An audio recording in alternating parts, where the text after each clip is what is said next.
জয় জগন্নাথ মহাপ্রভু কি জয়। ଅନନ୍ତ କୋଟି ବ୍ରହ୍ମାଣ୍ଡ ଜଗନ୍ନାଥ ମୋର କୋଟି ପୁଣା କୃତଜ୍ଞତା ଜଣାଉଛି। ଜୟ ଜଗନ୍ନାଥ ସ୍ୱାମୀ କି ଜୟ। ଚତୁର୍ଦ୍ଦଶୀ ସୁତ ଉବାଚ ଏମନ୍ତ ଭାଗବତ ମାଣି ସୁତ ମୁନିଙ୍କ ମୁଖ ଶୁଣି ଗୋବିନ୍ଦ ଗୋବିନ୍ଦ ଗୋବିନ୍ଦ ପଦୁ ଗଳୁଛି ମକରନ୍ଦ। ମୁନିଙ୍କ ମଧ୍ୟରେ କର୍ମସିଦ୍ଧି ସୌନକ ନାମ ବଳବୁଦ୍ଧି ଗୋବିନ୍ଦ ଗୋବିନ୍ଦ ଗୋବିନ୍ଦ ପଦୁ ଗଳୁଛି ମକରନ୍ଦ। ସର୍ବମୁନିଙ୍କ ଅବଦାନେ ପୂଜନ୍ତି ମଧୁର ବଚନେ ଗୋବିନ୍ଦ ଗୋବିନ୍ଦ ଗୋବିନ୍ଦ ପଦୁ ଗଳୁଛି ମକରନ୍ଦ। ସୌନକ ଉବାଚ ହେ ସୁତ ତୁମେ ମହାଧୀର ବକତା ଜନକ ମଧ୍ୟବର ଗୋବିନ୍ଦ ଗୋବିନ୍ଦ ଗୋବିନ୍ଦ ପଦୁ ଗଳୁଛି ମକରନ୍ଦ। ଜାହ୍ନବୀ ତଟେ ରାଜା ଆଗେ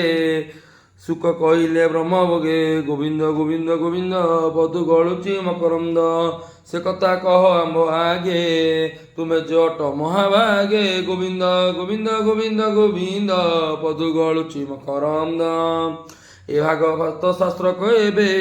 ବ୍ୟାସ ରଚିଲେ କେଉଁ ଯୁଗେ ଗୋବିନ୍ଦ କାହାର ବୋଲେ କାହିଁ ବସି କି ଭାବେ କି ହେତୁ ଦେଶୀ ଗୋବିନ୍ଦ। ସୁକ ଯେ ତାହାଙ୍କ କୁମେର ସମରଦର ସେ ସତ୍ୟ ସାର ଗୋବିନ୍ଦ ଏକାନ୍ତମତି ରାତ୍ର ଦିନ କୃଷ୍ଣ ମହିମାର ପସନ ଗୋବିନ୍ଦ। ନିର୍ମାୟା ମୂଳ ତପତିତ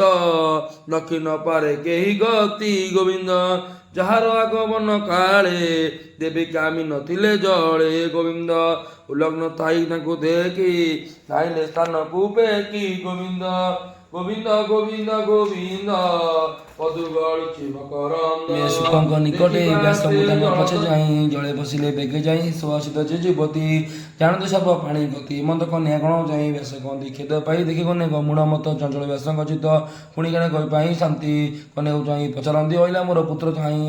କିପା ପଶିଲୁ ଜଳେ ଯାଇ କିସ ତୁମ୍ଭର ବିହାର ଏ ସୁଖ ମୋହର କୁମର ତୃଣ ବୟସ ଏହାର ଏ ବୁଦ୍ଧ ଶରୀର ମୋହର ବ୍ୟାସ ବଚନ ନାରୀ ଗଣ ତକ୍ଷଣ ନ ମିଳେ ଚରଣ କହନ୍ତି ବ୍ୟାସ ମୁଖ ଚାହିଁ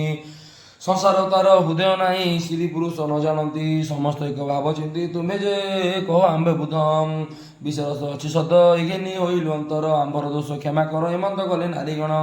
ସୁଧେ ରହିଲେ ସେଇ ବନ ଗୋବିନ୍ଦ ଗୋବିନ୍ଦ ଗୋବିନ୍ଦ ପଦୁ ଗଳୁଛି ମକରନ୍ଦ। ସୌନକ ଉବାଚ ସେ ସୁକ ମୁନି କିସ କାର୍ଯ୍ୟ ପ୍ରବେଶ କଲେ କୁରୁ ରାଜ୍ୟ ଗୋବିନ୍ଦ ଉତ୍ତନ ଜଳ ରୂପ ବହି ତାହାଙ୍କୁ କେହି ନ ଜାଣଇ ଗୋବିନ୍ଦ କେମନ୍ତ ପରୀକ୍ଷିତ ତୁଲେ ମିଳିଲେ ଜାହ୍ନବୀର କୂଳେ ଗୋବିନ୍ଦ ତହିଁ ଅନକ ମୁଦି ମଦେ ଭାଗବତର ସମ୍ପାଦେ ଗୋବିନ୍ଦ ପ୍ରଜାଙ୍କ ଘରେ ସୟକାଳ ଶନିତ ବିକ୍ଷା ହବା ମିଳେ ଗୋବିନ୍ଦ ଗୋବିନ୍ଦ ଗୋବିନ୍ଦ ପଦୁ ଗଳୁଛି ମକରନ୍ଦ। ବୁଧା ମାତ୍ରେ ଦ୍ୱାର ରହି ଗୃହୀଙ୍କ ତୀର୍ଥ ଫଳ ଦେଇ ମୁନି ପରୀକ୍ଷିତ ମିଳେ ମିଳିଲେ ପୂର୍ବ ପୁଣ୍ୟ ଫଳେ ସେ ଭାଗବତ ପରୀକ୍ଷିତ ସୁଭବ ଅଭିମନ୍ୟୁ ସୁତ ଗୋବିନ୍ଦ ତାହାର ଜନ୍ମ କର୍ମ ଏତେ କହିବି ଆମ୍ଭର ଅଗ୍ରତେ ଅଦ୍ଭୁତ ପ୍ରାୟ ଅଛୁ ମଣି ଏବେ ତରିବୁ ଏହା ଶୁଣି ସେ ସର୍ବରାଜଙ୍କ ଶିଖର ପାଣ୍ଡବ ବର୍ଷେ କୀର୍ତ୍ତି କର ରାଜସମୁଦ ଛାଡ଼ି ଦୂର କିମ୍ପା ରହିଲେ ଗଙ୍ଗା ତୀର ଶତ୍ରୁ ରାଜା ଯାର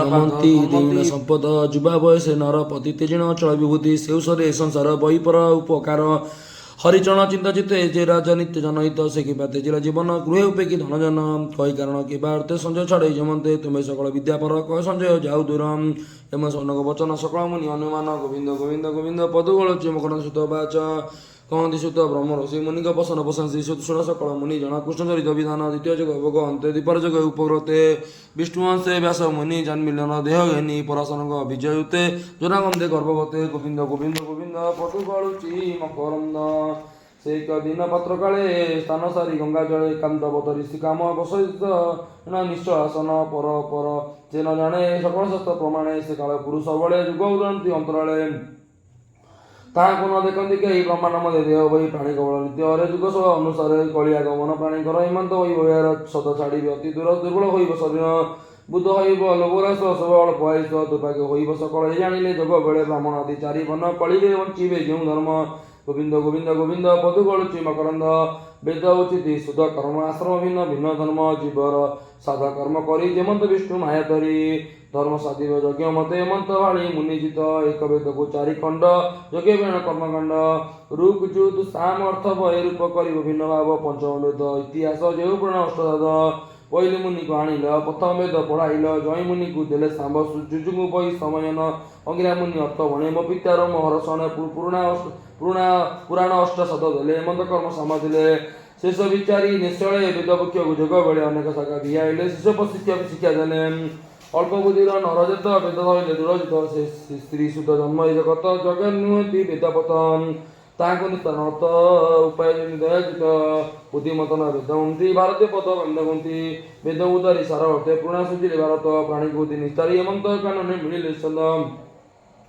ଆସିତ ସରସ୍ୱତୀ କୂଳେ ମନ ରହି ନିଶ୍ଚଳେ ଯୋଗ ନ ପାରେ ଚିତ୍ତ ଧରି ଚଞ୍ଚଳ ହେମନ୍ତ ବିଚାରୀ ଅତି କଷ୍ଟରେ ବେଦ କରି ଗୁଣ ଅନେଳ ଚିତ୍ତ ଗାଇନି ସେବା ଭାରତ କଳିସର ଶ୍ରୀ ସୁତ ମଣିଷ ଶିସ୍ତର ତେବେ ନିର୍ମଳ ନୁହେଁ ମନ ଚିନ୍ତାନ ଚନ ଚନ ଏମାନ ଧରିବ କେମନ୍ତ ନିଶ୍ଚଳ କରି ଜ୍ଞାନବତ କରିବ ଭାଗବତ ଧର୍ମ ଜଣେ ଜଣେ ନ ଲାଗେ ମାୟା ଭ୍ରମ ହେମନ୍ତ ହୃଦୟ ବିଚାରୀ ମନକୁ ନ ପାରନ୍ତି ଧରି ହେମନ୍ତ ସମୟର ନାରଦ ଆସନ ଶୁଭ ବୀଣା ବାଦ୍ୟ ଗୋବିନ୍ଦ ଗୋବିନ୍ଦ ଗୋବିନ୍ଦ ପଦୁ ଗାଳୁଚି ମକରନ୍ଦ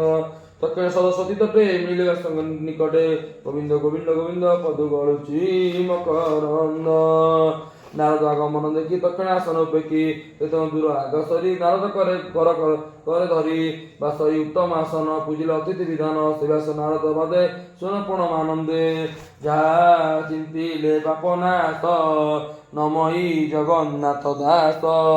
গোবিন্দ গোবিন্দ গোবিন্দ পদু গলুচি মকরন্দ ইতি শ্রীমদ ভাগবত মহাপুরাণ পরমাস সাহিত্যিক বৈশিব পথ স্কন্দ নারদ গমন চতুর্থ অধ্যায় জয় জগন্নাথ স্বামী কি জয়।